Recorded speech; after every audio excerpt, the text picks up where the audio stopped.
Welcome back to the countdown here on YouTube. What's up, guys? I'm your host, Cam. This is Hunter. We are back. Another week of college football. And we had a good week last week, right? West Virginia got a win last week. It was a good week last week. We got to see Texas take out Michigan in a dominant performance in the Big House. We got to see a embarrassing loss by Notre Dame, which we will get into on this episode. Horrible loss by them. Alabama was in a close one last week with University of South Florida. And Oregon and Boise State, that was an electrifying game in itself. But today, we are going to talk about a couple games here in a little bit. Actually, no, you know what? We'll jump into them right now. Let's talk about Notre Dame and Northern Illinois. Because, listen here, Notre Dame goes home last week, right? After they played Texas A&M. They paid Northern Illinois, ladies and gentlemen, $1.4 million to play. No, Notre Dame paid Northern Illinois $1.4 million to play them. By the way, they're also paying Riley Leonard $1 million too this year. So, let's get into it. Riley Leonard was 20 of 32 for 163 yards. He had 2 picks and a fumble. Man, you are playing an FCS school, by the way. And listen, a couple weeks ago. MAC school. Huh? They're not an FCS school. They're a MAC. Okay, well, listen. Okay, they played Ohio University. All right, congratulations. We played Ohio University. And listen, Ohio University, they've gotten some wins. They've actually beaten, a top 10 opponent. I think they did last year, actually. But Northern Illinois has never beaten a top 10 opponent, ever. I had highlighted with you, Hunter, that I didn't think Notre Dame was a top 10 team, and you didn't either. You didn't think they were either. No, I didn't think they were either. And here's what I got to say about this particular performance, right? And this loss. Yeah. Hampton, their quarterback for Northern Illinois, was 10 of 19. He threw 198 yards and a touchdown. You had one receiver for Northern Illinois who only had 2 receptions for 126 yards and a touchdown.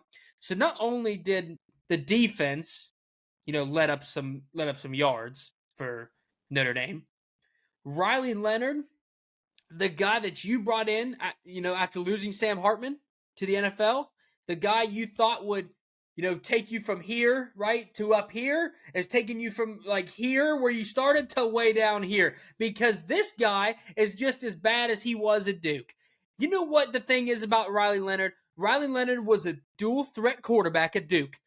And everybody loved him because when he played, right, he could run the ball down the field really good and, get some little slant passes out because Duke offense is not all that great. You throw him in an offense like Notre Dame where Sam Hartman was chucking the ball a lot last year, and you throw him in this type of offense, and he's not injured, by the way, because Riley Leonard was injured every other game last year. He played maybe a half of a football game and then get hurt and then play the next half the next week. So it's typically what Riley Leonard did. To play a full, first 2 games, this is what you're paying $1.2 million for. To lose to a MAC school. You're supposed to be a top 5 team that's supposed to compete for the college football playoff. I'm going to tell you, you shouldn't. I'd be surprised if you compete for a top 20 spot by the end of the season. Y'all are horrible. Listen, join the love of Florida State over there. You might as well join them on their way to their rodeo because Florida State might have lost to Georgia Tech. They lost to Boston College. They didn't lose to no MAC school. I can tell you that's for sure. They didn't lose, and Florida State.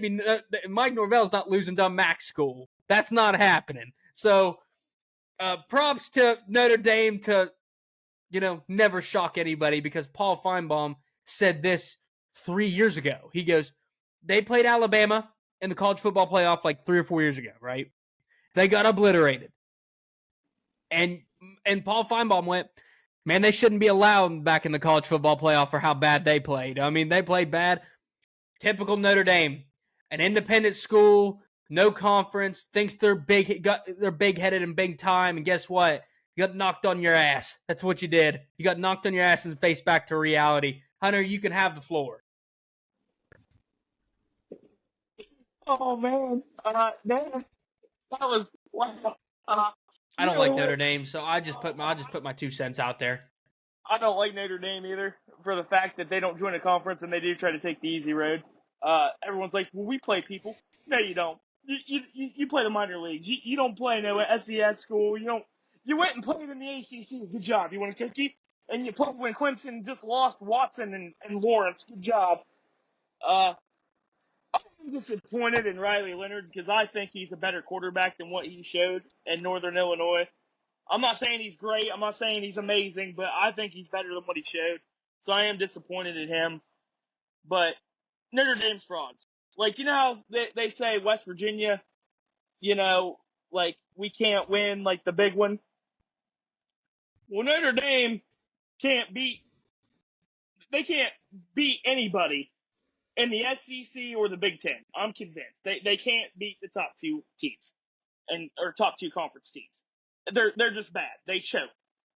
And it's sad to see. But it is what it is. I'm tired of Notre Dame. You guys chirp. You like Cowboys fans every year. I'm going to win the Super Bowl. We're going to give CFP. Yeah, you're going to give CFP just to get your ass kicked. At least we're going to see the dynamic duo of the two worst teams in football as they're going to play each other on November 9th, Florida State versus Notre Dame. So we're going to get a little bit of piece of that game, a little bit of DJ versus Riley Leonard. That's going to be Okay. I'm going to say my pick now, and people can, quote me later. Oh, wow. Now he's going to bring his opinion out. DJU, baby. DJU for the win. You know what? I don't care who wins. I don't either, but I'm picking DJU. I'm not picking Notre Dame. I'm not picking DJU. I'm just picking Mike Norvell. I'll just pick Mike Norvell. Mike Norvell's not losing to a MAC school. That's where I'm going with it. All right, listen, I know I gave Notre Dame a hard time. Don't like Notre Dame, so I can just give. You know what? I'm gonna tell you what. If it was the Pitt Panthers that did this, I would probably do the same thing. To be honest with you, I'd react the exact same way. So I like them. My love for them and Notre Dame about the same, but that's just how I feel about it. I always have a fear that they play each other, and I'm gonna be like, I ain't watching this shit fast, click. I mean, listen, I do like Marcus Freeman, though. I like him. I do, too. I think he's a solid coach. I like Marcus Freeman. Yeah, I'm a big Marcus Freeman fan. He's a solid coach. I just don't like the rest of it. Yeah, I don't like where he's at. I think he deserves better. Yeah, he's better than Brian Kelly, I think. But that's me, and I know a lot of people disagree with that. But Brian Kelly hadn't proved all that well at LSU. So. Like when he was in the freaking game, he smacked the table. Oh God! Oh God! Like, oh God! You should have played better. No, you should have coached better because your defense fucking sucks. All right. Well, so off that topic a little bit, right? I guess we can highlight it. Oregon played Boise State, and now Boise State's in the Pac-12, right? They updated into the Pac-12, which congratulations to Boise State, well deserved. They played Oregon, and Oregon went from number 3 to number 6 to number 9 now. They just keep dropping back because they played Idaho in the beginning. They won by 10 points. Didn't look all that great. They played Boise State, won by 3 points. This team's supposed to be able to compete with Ohio State, by the way. This is the team that's supposed to stop Ohio State in the Big Ten, and they're not stopping anybody. That's just my entire analysis. Here's what I've come to about, real quick, and I'll let you, have Oregon because I know you did talk about Oregon at the beginning of the season on what you thought they would be a big-time team. Here's my conclusion about Oregon. I think Dylan Gabriel's a good quarterback. I do. I think Dylan Gabriel has been very accurate with the football. I think he's been pretty solid. I think his control of possession of the ball, fumbling the ball. Oregon has fumbled 3 times the last 2 games. That's been a big problem for them. But the most problem that's come of Oregon is their front 7. Their front 7 has failed them miserably. And what I say about that is they allowed 221 rushing yards by Boise State. You cannot allow a team to run 200-plus yards on you in a football game. It's going to eventually cost you. Yes, it might have not cost you against Boise State, but the longer down the road, and especially against a team like Ohio State, it'll cost you every bit. They'll take advantage. Judkins and them guys are going to take every bit of that opportunity. So I think that Oregon needs to clean up the front seven. I think Dylan Gabriel is the right guy. I think Dan Lanning is the right coach. Defense needs to clean it up and just control the possession of football. That's it. And one more thing. Sorry. Try to less the penalties. Try to cut back on penalties. They had a lot of penalties against Boise State, and they had a lot of penalties against Idaho. So let's cut down on penalties a little bit. If you can try to get those three things, at least two of those things, figured out, Oregon will be okay. You go ahead. All right. So I've said this before, and I'll say it again. Why do I think Oregon is not winning the Big Ten? Pac-12 mentality. They got no defense. I don't trust Oregon defense. I don't. It's always been defense. It's always been something. It's either the secondary is not right or the front seven's not right. They are not going to beat Ohio State. Flat out. They're not going to. Now, I'm not saying they won't compete. But yeah. Ohio State is my national champion. I think Ohio State's going to win it all. From top to bottom, they have the best roster in college football. They got the depth. They got all of those, primetime positions. They got the skill set. That team, if Ryan Day does not win a national championship, he needs to go. Flat out, bottom line. That dude needs to go. I think if he doesn't make it, he needs to go. If he makes it and loses to Kirby Smart, okay, that's a different story. Kirby Smart's the Nick Saban of college football now. I think that's the only person he can lose to. That's the only person he can lose to. But Oregon's got time to figure this out. But right now, Ohio State's blowing them out bad. It ain't even close. Easily. I'm telling you right now, Jefferson and Henderson is going to run all over them. I don't think they beat Penn State right now. Singleton's going to run all over them. They get to figure this out. I know Penn State had had not the greatest week against Bowling Green, but I think Penn State cleans that up if they play somebody like Oregon. The only two teams that I see giving Ohio State fits is USC and Penn State. That's it. USC's pretty solid. Lincoln Riley's solid. Oregon's and Riley actually has a defense this year, which is crazy. USC actually does not have a bad defense. Yeah. I agree. Oregon's just got to clean it up, man. It's been a mess. Oregon's got to figure out the defense if they're going to compete against Ohio State. I mean, I know it's in Eugene. I know it's at Oregon. I know it's going to be rowdy, crazy, whatever. And, Ohio State has to go all the way to the West Coast. They have never done this before, so they got to figure this out. But you got to figure out a way, man. They got to get this shit together, and they got to get it quick because Ohio State's on the horizon. They got to be ready. All right. Now, coming down to the final segment. The backyard brawl is here. Eat shit, Pitt. It is here. Actually, I'm not sorry. Eat shit, Pitt. Sweet Caroline. Eat shit, Pitt. I hate Pitt. Sorry. If you're a Pittsburgh Panther fan, you don't want to watch this because I'm telling you right now, I don't care. You can say that 13-9 bullshit all you want. Thank Rich Rodriguez for selling my team out because I don't care what anyone says. We would have beat Ohio State in the national championship with Pat White and Steve Slayton because we were the better, faster, stronger team. All right. Yeah, JD Jr. Ooh, he got hurt. The backyard brawl is here, and I think it's a top 5 rivalry in all of college football. I think it's one of the best rivalries in college football outside of the game, and the Iron Bowl. I think those two have it beat, but it is the top 5, and this is the 107th meeting between these two teams. Now, going into this game, what do we know? We know Pitt's offense is high-powered, fast. They have a good throw. They have a good passing game. Pitt, defense, horrible. They don't have a very good defense at all. West Virginia, what do we know about them? Need to see more of the RPO game come out for West Virginia. I need to see a lot more of it, and I think it'll be very effective if they can use it against Pitt's defense because Pitt's defense is not very good.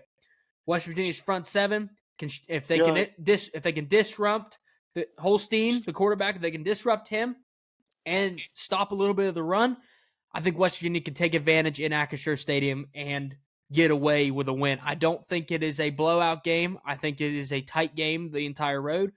I pick West Virginia to win 23-20. I think it's that close. And yeah, that's what I have to go with. What do? You know, Cam, I'm going to go on a limb. You always call me out for not having faith in our boys. I'm going to shut you up right here, Cam. I'm not saying it's going to be true, but I'm Listen. We can bet. We can call our odds against any other team.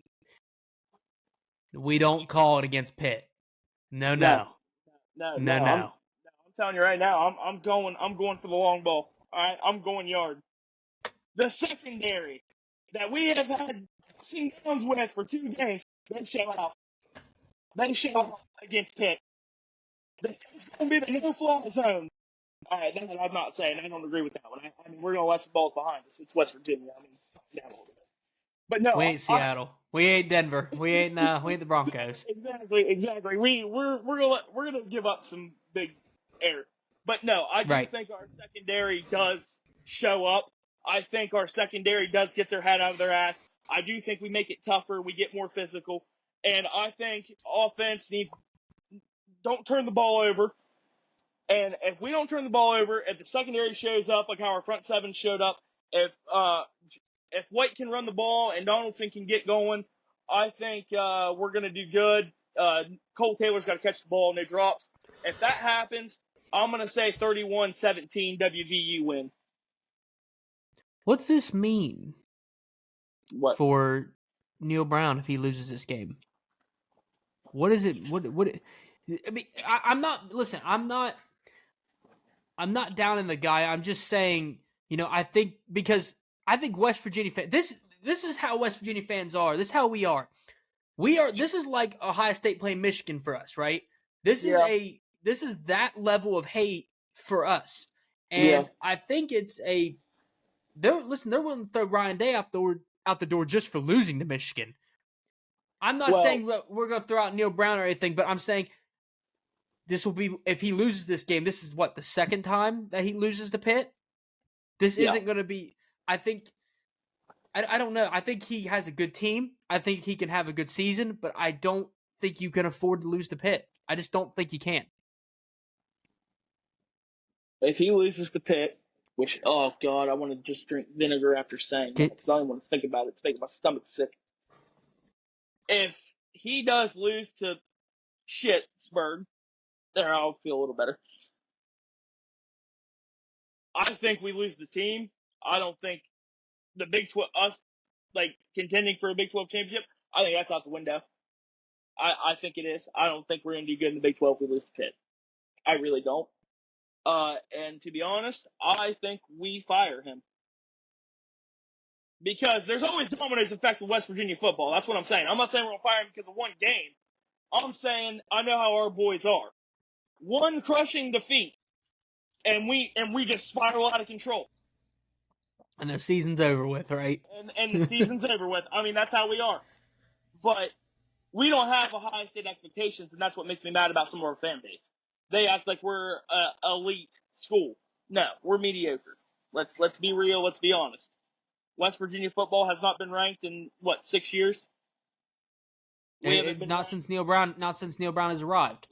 We have not been ranked. We have had bowl wins, but we have not been ranked at all. We've never beaten a ranked opponent either. And we've never beaten a ranked opponent. So where are we at? Where are we at? I would give us a solid C, C+ at best. I don't even say we're B right now. That's the reality, but Mountaineer fans think we're, A's, elite. No, we're not.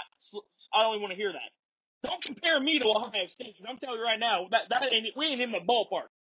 Okay? They're on the field. We're in the stands. We're up in the bleachers. We're watching. We're in the nosebleeds, bruh. We're in the nosebleeds. And that's the problem with our fan base is that they think we're down. No, we're not there yet. No, when we had Will Greer, we should have been down there. And Dana underachieved like he always does. Can I be fair with you here? What? We're never going to be there now. And here's why I say that. Not with the NIL. Not if Ohio State's spending $20 million on a roster. Yeah. There's no. We don't have. Washington don't have that money. Washington don't got that money. No, us winning a national championship now is a pipe dream because money plays a factor now. It needs a cap. Especially in the Big Ten, the SEC. It needs capped. If you're going to run this like NFL has salary cap, you got to cap shit. You got to cap it. Well, either way, Mountaineers, let's go get that win, baby. Let's get that win. Let's go get that win. Ladies and gentlemen, I know it's a little bit short episode. Hope you enjoy college football Saturday. We will be back for NFL Sunday. We got our picks, some of the best games of the week, and we got to talk about them Tennessee Titans, and we got to talk about them Pittsburgh Steelers. So, ladies and gentlemen, enjoy college football. Backyard Brawl. Let's go. Anyway, I'll be at a wedding. eat shit, Pitt. We'll see y'all later. See you guys. Like and subscribe.